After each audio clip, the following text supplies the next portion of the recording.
തന്നിരിക്കുന്ന ഹൈഡ്രോ കാർബണിന്റെ സ്ട്രക്ചറാണ് നമുക്ക് വരയ്ക്കേണ്ടത്, ഘടന. അപ്പം നോക്ക്, എന്താ പേര് ശ്രദ്ധിക്കേണ്ടത് എവിടെയാണെന്ന് നോക്കുക.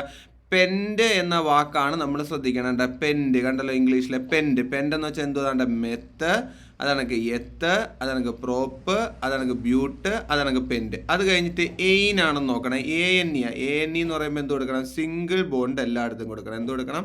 Single bond. കണ്ടോ, ഞാൻ സിംഗിൾ ബോണ്ട് എല്ലായിടത്തും കൊടുത്തു. അത് കഴിഞ്ഞ് നോക്കണം, ട്രൈ ആണ്. 3 എണ്ണം വേണം. ട്രൈ എന്ന് വെച്ചാൽ എന്താണ്? 3 എണ്ണം. ട്രൈ എന്താണ്? മീതൈലാണ്. എവിടെയൊക്കെ മീതൈൽ കൊടുക്കണം? 2ലും 3ലും.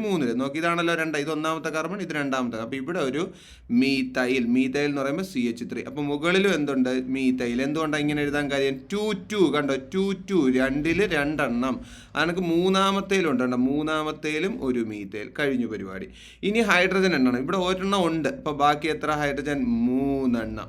ഇനി 1 2 3 4. അപ്പോൾ ഇവിടെ ഹൈഡ്രജൻ വേണ്ട. 1 2 3 ഉണ്ട്. അപ്പോൾ ഇവിടെ എത്ര ഹൈഡ്രജൻ? 1 ഹൈഡ്രജൻ. ഇവിടെ 1 2, ബാക്കി എത്ര ഹൈഡ്രജൻ? 2 ഹൈഡ്രജൻ. ഇവിടെ ഒരെണ്ണം ഉണ്ട്. ബാക്കി എത്ര ഹൈഡ്രജൻ? 3 ഹൈഡ്രജൻ. അപ്പോൾ ഇതാണ് സ്ട്രക്ചർ.